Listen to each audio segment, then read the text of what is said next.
네, 북한 발사체 인양 작전이 일주일을 넘겨 진행되고 있습니다. 군 당국은 수중 작업에 어려움이 있어 실제 인양까지 시간이 더 걸릴 거라고 설명하고 있는데요. 양욱 아산정책연구원 연구위원과 자세히 알아보겠습니다. 안녕하십니까? 예, 안녕하세요. 네, 인양 작업에 꽤 오랜 시일이 걸리고 있습니다. 앞서 2012년 북한의 은하 3호 잔해는 이틀 만에 수거를 했었거든요. 왜 이번에는 이렇게 오래 걸리는지, 어떤 부분에서 어려움을 겪고 있는 건지 설명 부탁드릴게요.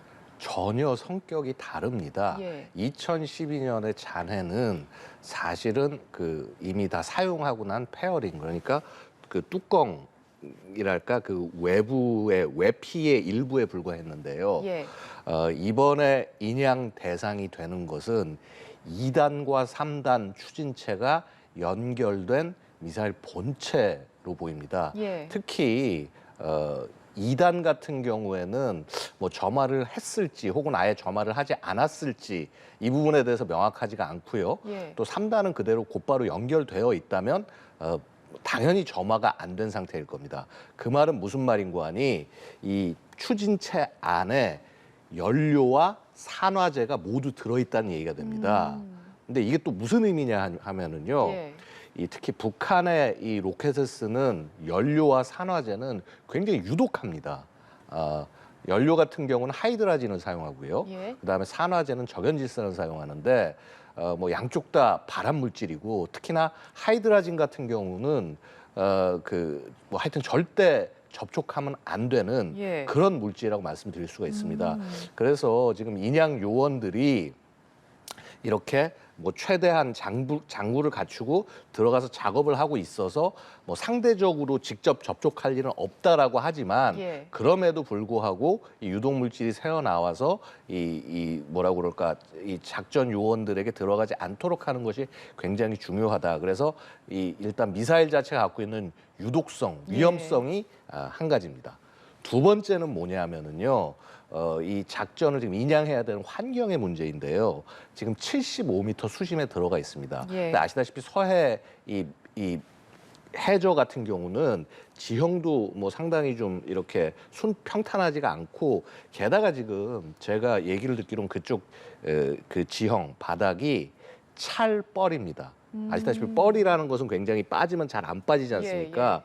그래서 지금 사실 이 굉장히 무거운 거의 한 20톤이 넘어가는 무게일 텐데 이 추진체 몸체가 그 뻘의 일부가 박혀 있는 것이죠. 예. 결국 이것을 지금 이제 드러내는 것이 사람의 힘으로는 거의 불가능하고요. 그래서 사실 이제 이것을 인양하려면 이 커다란 통 안쪽에다가 이제 밑에 두 개 와이어를 딱 집어넣고 이제 양쪽을 잡아서 올려야 되는데 예. 그 와이어를 지금 못 집어넣고 있는 겁니다. 그래서 지금 그 부분들을 해결하기 위해서 지금 여러 가지 작업들을 하고 있는데 하여튼 뭐 일단은 지금 제가 볼 때는 정말 중요한 것은 뭐냐 하면은요. 예. 거기서 작전하는 인원들이 이 작업에 의해서 희생되는 일이 없도록 하는 것, 그렇죠. 이것이 제일 중요하다고 말씀을 드리겠습니다. 예. 그래서 우리 국민들도 마찬가지고 국가 리더십도 마찬가지고 이 작전을 수행하는 데 있어서 현지 작전 요원들의 상황이라든가 그다음에 그런 것들을 충분히 감안을 하시고 예. 인내심 있게 지켜보셔야 된다. 이거 뭔가 빨리 이거 결과를 내놔라라고 하고 예. 현장에 자꾸 압박을 가하시면 안 된다. 일단 이 말씀을 드리겠습니다. 여러 가지 상황을 고려를 해봤을 때 지금 좀 신중하게 작업을 해 나가고 있는 상황인 것 같습니다. 앞서도 말씀을 해주셨지만 지금 이게 길이가 15m로 추정이 되고 있어서 2단은 물론이고 3단 거기에 지금 위성 탑재체까지 붙어 있을 가능성이 계속 제기가 되고 있거든요. 또 이와는 별개로 군 당국이 현재 이 3단 발사체와 탑재체를 또 추적을 하고 있는 상황입니다. 이 3단과 위성 탑재체 발견 가능성에 대해서는 어떻게 보시는지요? 글쎄요, 지금 일단 이 대상이 한 15m 정도의 길이라서 이것이 과연 2단만을 얘기하는 것인지 예. 아니면 아니면 2단과 3단의 결합체인지 알 수가 없고요. 또 말씀하신 대로 과연 이 부분에 위성 부분이 달려 있는지를 봐야 됩니다. 근데 아시다시피 이번 로켓을 보고 있으면은요, 앞쪽 부분이 굉장히 뭉툭한 모습으로 되어 있습니다. 예. 그래서 우리가 이걸 뭐라고 부르냐면 이제 해머헤드 페이로드 페어링이라고 부르는데, 즉 마치 이 망치의 그 이 머리 부분처럼 튀어나와 있다고 해서 이렇게 이름을 부릅니다. 예. 근데 이번에 지금 발견된 부분은 그 이 망치 머리에 해당하는 부분은 없는 것으로 알려지고 있습니다. 예. 그리고 이제 또 일부 소식통에 의해서 제가 전해 들은 바에 의하면은 예. 사실 이제 이것이 그 제 궤도로 올라가지 못하고 추락하는 과정에서 굉장히 많은 데브리, 그러니까 파편들이 떨어져 내려왔다라는 그런 관측들이 있습니다. 예. 결국 이것이 의미하는 바는 뭐냐면은 이 소위 이 끝쪽에 해당하는 이 페이로드 부분이 이 분해가 되면서 추락하는 과정에서 이렇게 완전히 산산조각이 나고 분해됐을 아. 가능성도 우리가 염두에 둬야 된다. 예, 뭐 예. 분해의 이유는 뭐 이렇게 자연적으로 추락하면서 생긴 어떤 충돌에 의한 걸 수도 있겠습니다만은 예. 사실은 이제 발사를 실패한 순간 북한이 자폭 지령을 내렸을 가능성도 충분히 있다. 예. 그래서 뭐 사실은 이제 일단은 지금 우리가 확보할 수 있는 것들부터 잘 안전하게 확보하는 것이 중요하고 예. 그 뭐 나머지 이제 뭐 물론 산산조각 났다라고 하지만 그런 부품들도 만약에 찾을 수 있다고 한다면 예. 최대한 찾는 방향으로 접근하는 것이 좋겠다. 뭐 일단 이렇게 말씀드립니다. 예. 현재 한 가지 말씀드릴 것이 뭐냐 하면은요. 저기가 여러 가지 제약이 있지만 제약 조건이 한 가지가 더 있습니다. 중국 해군입니다. 왜냐하면 저희가 공해 지역이긴 합니다만은 중국 해군은 우리 해군에게 동경 124도선을 넘어서 작전하지 말 것을 계속적으로 요구를 해왔고요. 예. 사실 그렇게 압박을 많이 가했는데 우리 해군 같은 경우는 당연히 거기에 응하지 않고, 특히나 이번 수역 같은 경우에도 사실은 우리가 굉장히 재빠르게 발빠르게 가서 이것을 확보했으니까 그렇지 예. 조금만 늦었으면 중국이 그쪽 해역을 와서 장악을 하고 자신들이 인양 작전을 하겠다라고 할 그럴 일촉즉발의 상황이었다고 합니다. 예. 우리 합참과 해군이 굉장히 빠른 판단으로 빨리 대응을 했기 때문에 그나마 현장도 보존을 한 것이고요.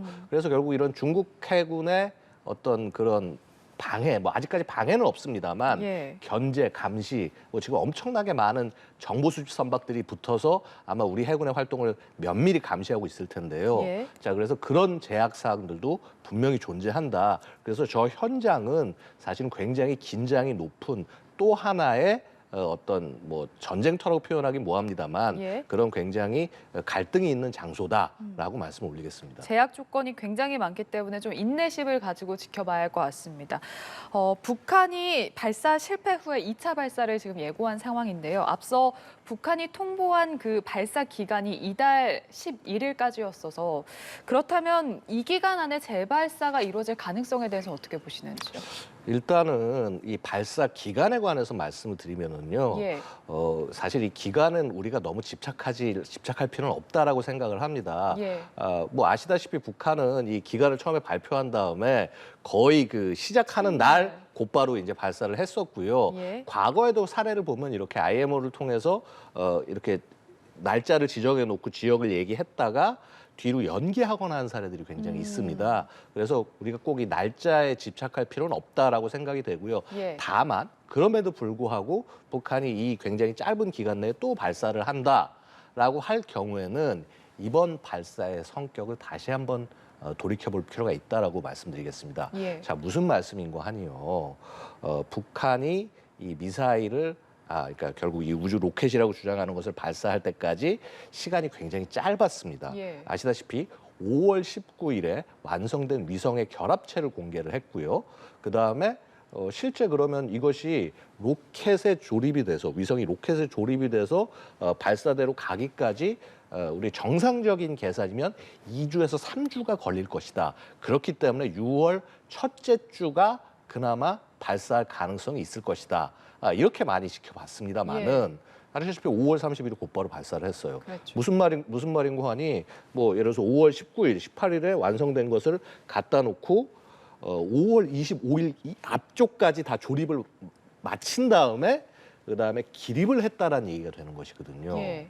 이것은 엄청나게 빠른 속도고 사실 이렇게까지 속도를 빨리 해서 가는 것이 과연 옳은 것이냐. 왜냐하면 워낙 이 우주 발사라고 하는 것은 변수가 많고 그다음에 조금의 실수도 결국 실패로 이어지기 때문에 예. 점검, 재점검을 반복할 수밖에 없는데 이렇게 빨리 발사했다. 그다음에 자, 발사한 다음에 만약에 지금 이제 이번에 실패했단 말입니다. 그럼 원인을 분석할 것 아니겠습니까? 원인을 분석한 다음에 그 부분에 해당하는 것이 정말 설계상의 결함인지 아니면 기구상의 결함인지 그럼 예. 그런 부분들을 다시 또 고쳐야 되는 기간이 필요할 거고요. 그런데 그런 것이 없이 곧바로 쏜다?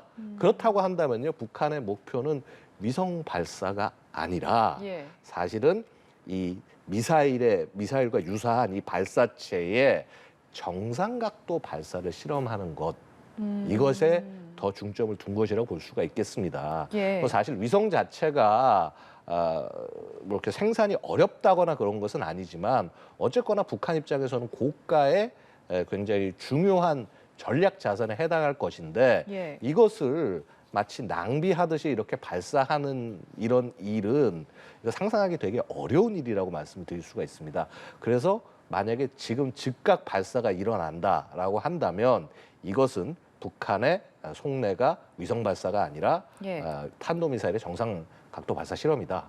그다음에 이 재진입까지 정상 각도로 재진입하는 것까지 실험하려고 했다. 이렇게 보아도 무방하지 않을까 싶습니다. 알겠습니다.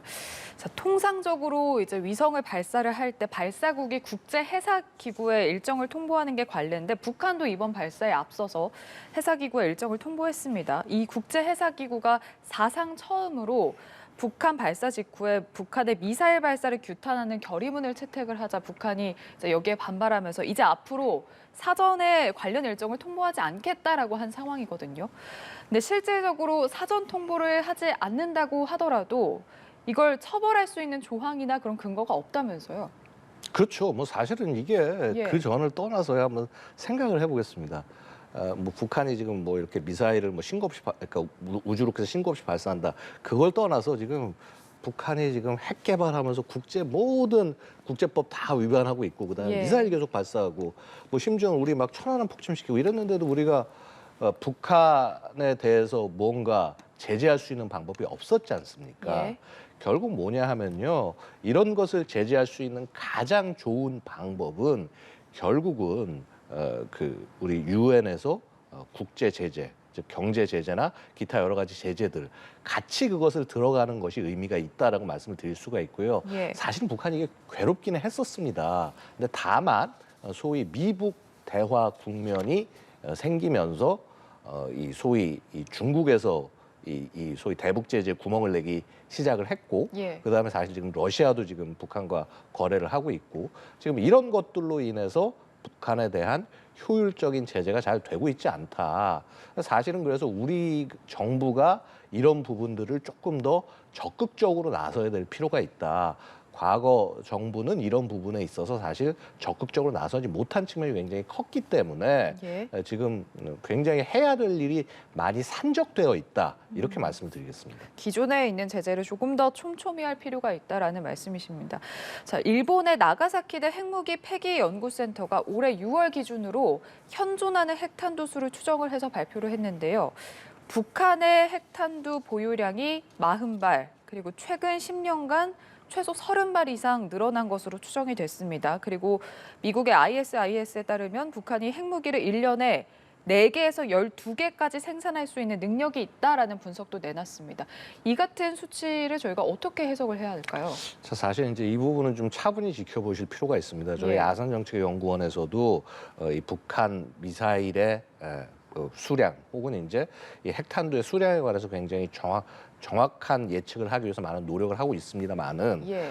기본적으로 이 실제로 핵탄두로 만들어 놓은 것과 핵탄두로 만들 수 있는 소위 이 핵 물질의 양은 그 차이는 구분을 하셔야 됩니다. 예. 그래서 북한이 지금 계속 핵물질을 늘리고 있는 것이 맞습니다. 예. 맞고 그래서 최소한 지금 이미 현 시점에서 100개 이상의 탄두를 만들 수 있는 핵물질을 확보했고 2027년 정도가 되면 거의 200개 수준의 핵탄두를 만들 수 있는 물질을 확보했다라고 대부분 바라보고 있습니다. 특히 예. 이제 저희 연구원에서 주로 이제 이 부분에 대해서 집중적으로 연구를 했었고요. 예.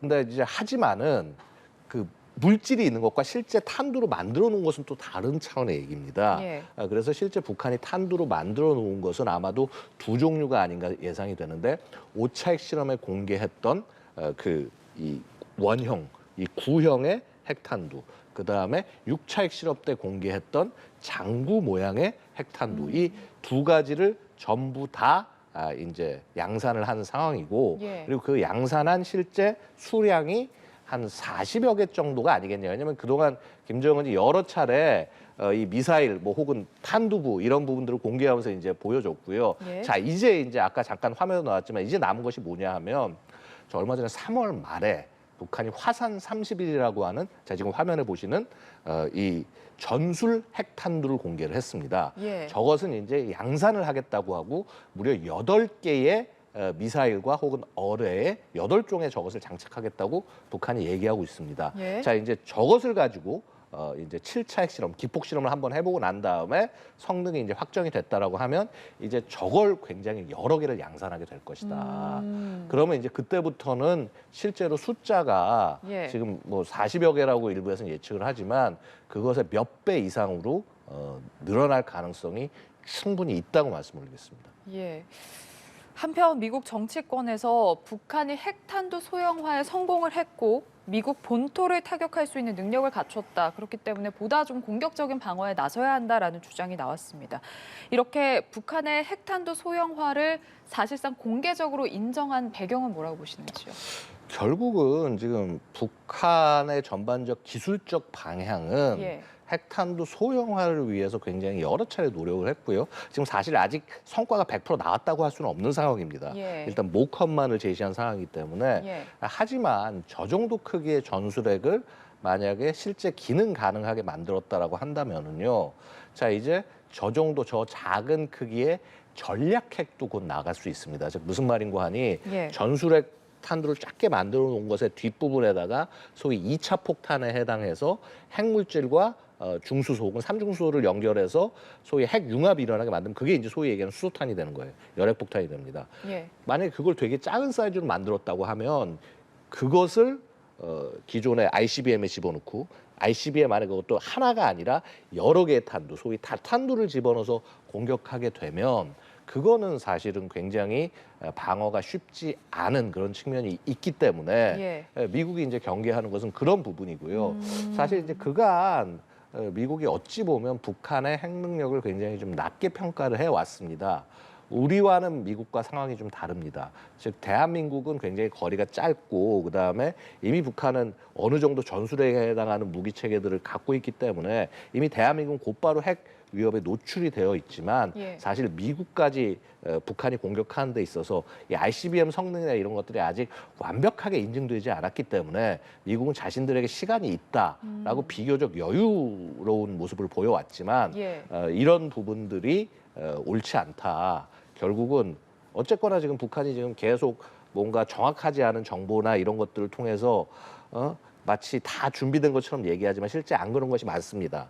하지만은 북한은 대한민국 같은 민주정부와는 다르게 결국 독재 정권이 계속 자신들이 원하는 것을 10년이고 20년이고 끌어갑니다. 그렇기 때문에 결국은 그런 ICBM을 향해서 결국 한 발 한 발 다가간 거고 미국도 이런 부분들을 더 이상 경시하면 안 되겠다라고 하는 그런 시각이 아닌가 생각이 됩니다. 알겠습니다. 북한의 발사체부터 핵탄두 이야기까지 나눠봤습니다. 양욱 아산정책연구원 연구위원과 함께했습니다. 고맙습니다. 감사합니다.